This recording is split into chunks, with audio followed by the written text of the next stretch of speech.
Alright guys, welcome back, and as you can tell from the title, today we're going to be talking about how Aleister Crowley changed the world and who Aleister Crowley is, the type of influence he had, and the type of people he influenced. So, I knew about Aleister Crowley since middle school. In fact, it was one of my first rabbit holes I've ever dove into. And I would say one of the most disturbing things about Aleister Crowley was not Aleister Crowley himself, but the amount of people he influenced, but the people that embraced him and embraced his philosophies and religions. Aleister Crowley, the most wickedest man in the world. To say that Satanist Aleister Crowley was an evil man would be an understatement, but before we get into who this man was and the influence he had on this world, let us tell you a little bit about just where this guy stood morally. He said, "I simply went over to Satan's side, and I do not know why." Crowley also said, "I was not content to just believe in Satan, I wanted to be his chief of staff." Crowley once considered the wickedest man on earth and was kicked out of almost every country he tried to make his home. He was born in 1875. Aleister Crowley, like the Rolling Stones, rebelled against regulated small-town background. He'd been raised in Leamington, Warwickshire by parents who were members of the Strict Brethren, a fundamentalist Christian sect. From an early age, young Aleister Crowley identified with the enemies of God in the Bible. Stories that were read to him in particular, he identified with the Antichrist predicted in the book of Revelations. In 1898, he joined the Hermetic Order of the Golden Dawn, a magical society. Most of Crowley's adult life was dedicated to indulging in everything he believed God would hate, performing sex magic, taking heroin, opium, hashish, peyote, and cocaine, invoking spirits, and even once offering himself to the Russian authorities to help destroy Christianity. He wrote volumes of books that he believed were dictated to him by a spirit from ancient Egypt called Ayahuasca to worship me, take wine and strange drugs. The spirit conveniently told him, "Lust, enjoy all things of sense and rapture. Fear not that any God shall deny thee for this." One of the musicians he actually influenced was the band Led Zeppelin. In fact, Jimmy Page from the band Led Zeppelin purchased the home that he lived in. In fact, Page and Robert Plant claim some of Zeppelin's songs actually came via occultic, automatic handwriting, including their popular Stairway to Heaven. Jimmy Page purchased Crowley's home in Scotland, which overlooks Loch Ness, which was once a church that burned to the ground with the congregation inside. Jeez. But yeah, the band members of Led Zeppelin believed in something known as occult automated handwriting, which they believed that many of their songs, such as Stairway to Heaven, was not actually written by them, but they were influenced by entities from another dimension, helping them write these lyrics to these songs. In fact, some people claim that's how they were able to write backwards messages in their song Stairway to Heaven. When you take that song and reverse it, there are some clear sentences that you can hear.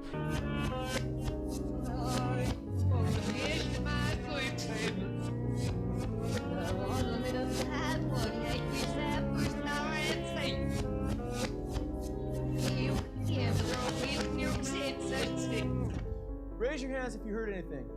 I see hands all over the place. Aleister Crowley also influenced the Beatles. The cover of Sgt. Pepper's album by the Beatles showed a background of, according to Ringo Starr, people we like and admire. Hit Parade, October 1976, page 14. Paul McCartney said of Sgt. Pepper's cover, "We were going to have photos on the wall of all our heroes."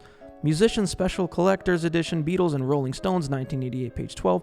One of the Beatles' heroes included on the cover of Sgt. Pepper was the infamous Satanist Aleister Crowley. Most people, especially in 1967, did not even know who Crowley was, but the Beatles certainly did. Crowley's photo appeared on the Beatles' Sgt. Pepper album cover, upper left-hand corner. I'm going to post the picture right here. So yeah, Aleister Crowley was on the album cover of Sgt. Pepper. So all the people on their album cover of Sgt. Pepper were people who they considered one of the most influential and inspiring people of the 20th century. On the back cover of the Doors' 13 album, Jim Morrison and the other members of the Doors are shown posing with a bust of Aleister Crowley. Again, the Doors is another band from the 70s. David Bowie was also influenced. David Bowie referred to Crowley in his song Quicksand from the album The Man Who Sold the World. Graham Bond thought he was Crowley's illegitimate son and recorded albums of satanic rituals with his band Holy Magic. Iron Maiden, another band, lead singer Bruce Dickinson said, "We refer to things like terror and the ideas of people like Aleister Crowley." Circus, August 31, 1984. Their song The Number of the Beast said 666, the number of the beast 666, the one you and me. Crowley was called the Beast. Daryl Hall of the rock duo Hall & Oates admits that he follows Crowley. "I became fascinated with Aleister Crowley, the 19th century British magician who shared those beliefs. I was fascinated by him because his personality was the late 19th century equivalent of mine, a person brought up in a conventionally religious family who did everything he could to outrage the people around him as well as himself." Rockcliffe's Profile and Interviews, page 584. Hall owns a signed and numbered copy of Crowley's The Book of Thought about an Egyptian God. LSD guru Timothy Leary was a Crowley enthusiast. He said, "I've been an admirer of Aleister Crowley. I think that I'm carrying on much of his work that he started over 100 years ago. He was in favor of finding yourself and do what thou wilt shall be the whole of the law under love." It was a powerful statement. I'm sorry he isn't around to now appreciate the glories he started. The Marilyn Manson song Misery Machine contains the lyrics, "We're gonna ride to the Abbey of Thelema. The Abbey of Thelema is the temple of Satanist Aleister Crowley. If ever there was a God-hating degenerate, it was Aleister Crowley." Crowley was the one who initially coined the term New Age in his book, The Book of the Law. Another musician that Aleister Crowley influenced is Ozzy Osbourne. Surprise, surprise. Ozzy Osbourne called Crowley a phenomena of his time. Ozzy even had a song called Mr. Crowley. "You fooled all the people with magic, you waited on Satan's call. Mr. Crowley, won't you ride my white horse?"